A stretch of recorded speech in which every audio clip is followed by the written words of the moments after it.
Good morning, students. Today we will continue chapter 1 of Geography for class 10th, and chapter name is Resources and Development. In the last video we have discussed about the land use pattern. In this video we will again discuss about the land use pattern in India but through a pie chart. तो इसमें हम pie chart के through समझने की कोशिश करेंगे कि land use area Bharat में किन किन भागों में और कितना विभाजित है।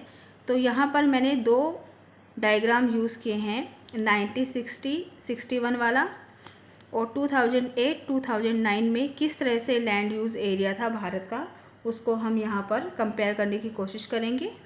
ये आपका बुक ज्योग्राफी की बुक में पेज नंबर 6 पर ये डायग्राम आपको मिल जाएंगे, जहाँ से आप इन्हें और अच्छी तरह समझ सकते हैं।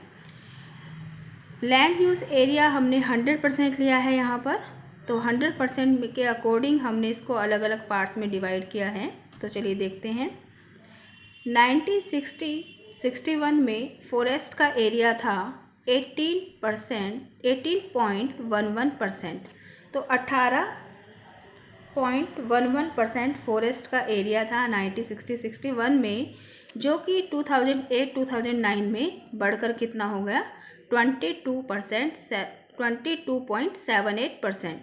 तो यहाँ पर ये फॉरेस्ट एरिया जो है ये बढ़ गया है, जो कि एक अच्छी डायरेक्शन में हम लोग जा रहे हैं, क्योंकि जितना हमारा फॉरेस्ट एरिया डेवलप होगा उतना ही इको चेंज जो है वो सही रहेगी, और ग्लोबली भी हम लोग जो है एनवायरनमेंट को अपना स्ट्रॉन्ग कर पाएंगे, क्योंकि यूएनओ की जो गाइडलाइन है उसके अकॉर्डिंग एक कंट्री का कम से कम 23% एरिया जो है वो फॉरेस्ट से कवर होना चाहिए। तो उसके लिए अभी हमें थोड़े और प्रयास करने हैं।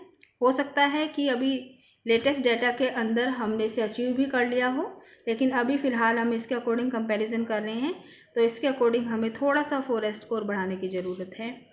बैरन एंड वेस्टलैंड, बंजर और ख़राब हुई भूमि, जो कि हमारा यहाँ पर कितना है 12.01%। यहाँ पर बैरन और वेस्टलैंड जो है वो घटकर कितना हो गया 8.6% हो गए, जो कि बहुत अच्छी बात है।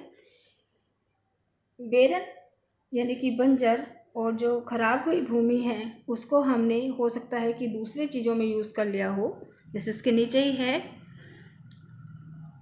नॉन एग्रीकल्चर यूज़ में मैंने आपको बताया था कि हम लोग बिल्डिंग्स बना सकते हैं, रोड्स जो एरिया में निकलते हैं, तो वो नॉन एग्रीकल्चर यूज़ है हो गया।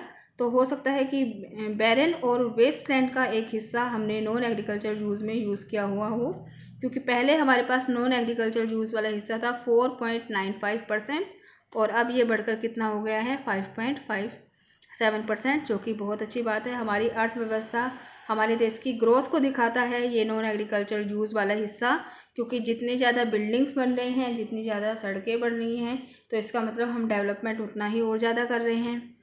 पास्चर्स एंड ग्रासलैंड 4.71% वाला एरिया हो गया 1960-61 में।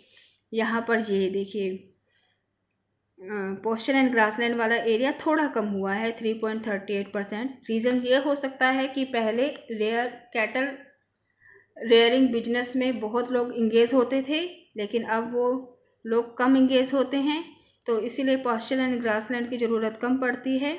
दूसरा रीज़न ये भी हो सकता है कि पहले वो लोग नेचुरली ग्रासलैंड का यूज़ करते थे जानवरों को चराने के लिए, लेकिन अब जो है आर्टिफिशियल चारा जो निकलता है, यानी कि जो यूज़ किया जाता है जानवरों का, वो ज़्यादा हो गया है। हो सकता है इसलिए पास्चर एंड ग्रासलैंड के अंदर कमी आई हो।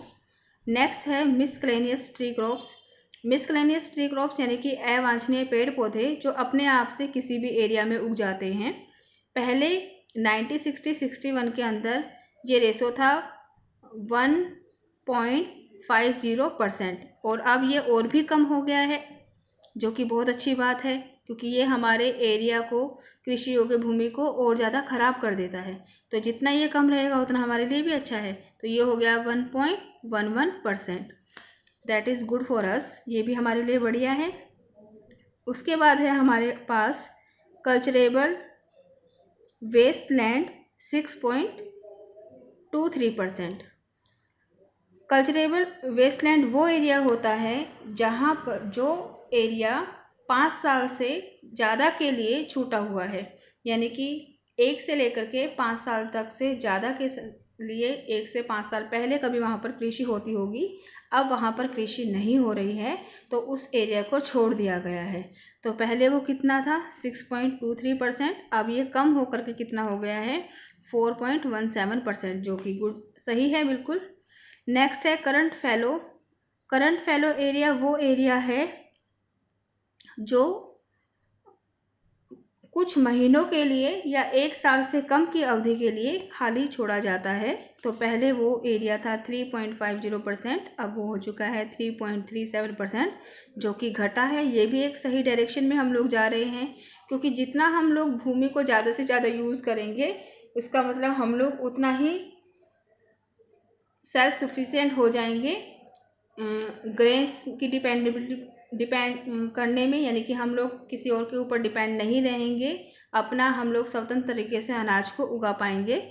तो जितना ये करंट फैलो वाला एरिया कम होता है वो हमारे विकास के लिए उतना ही ज़रूरी हो जाता है। अदर करंट फैलो 3.73% पहले था और अब ये हो गया है 4.76%। इसका मतलब है ये 1 से 5 साल तक के लिए जो ज़मीन खाली छोड़ी जाती है वो एरिया पहले 3.73% था, अब ये बढ़ गया है, जो कि थोड़ा सा चिंता का विषय है।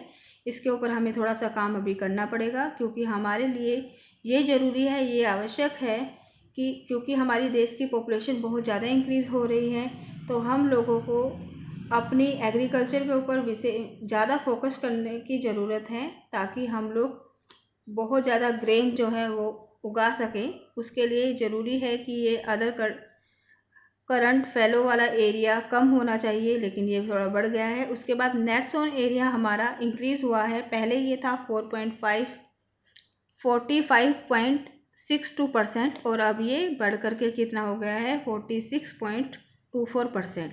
तो इस तरह से हमने कंपैरिजन देख लिया through out land use pattern के अंदर कि 1960-61 में किस तरह से लैंड को यूज़ किया जाता था और 2008 और 9 में किस तरह से लैंड को यूज़ किया जाता है।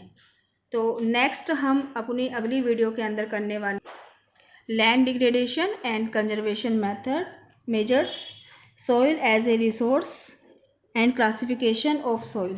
तो इस तरह से हम आगे अपनी नेक्स्ट वीडियो में करेंगे। आज तक का आपको ये वर्क जो दिया हुआ है ये नोट्स में बहुत अच्छी तरह से मेंटेन करते हुए आपको अपनी कॉपीज़ में करना है। Thank you so much.